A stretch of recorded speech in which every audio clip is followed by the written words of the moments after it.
அதை 2 வதக்குனதுக்கப்புறம் புளி ஆட் பண்ணிக்கோங்க.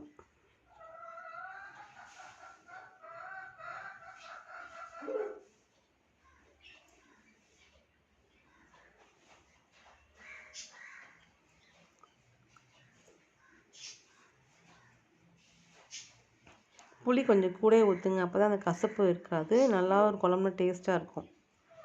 உப்பு புளி காரம் எல்லாம் கரெக்டாக இருக்கணும். இப்போது நம்ம அரைச்சி வச்ச தேங்காய் பாலையும் ஆட் பண்ணிக்கோங்க.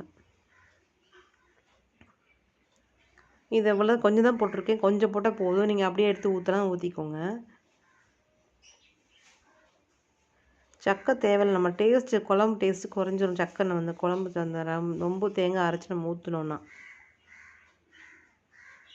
இது இந்த அளவு போதும் தேங்காய். இப்போ வந்து நாட்டு சக்கரை போட்டுங்க, லைட்டாக திக்கானதுன்னு நாட்டு சக்கரை போட்டு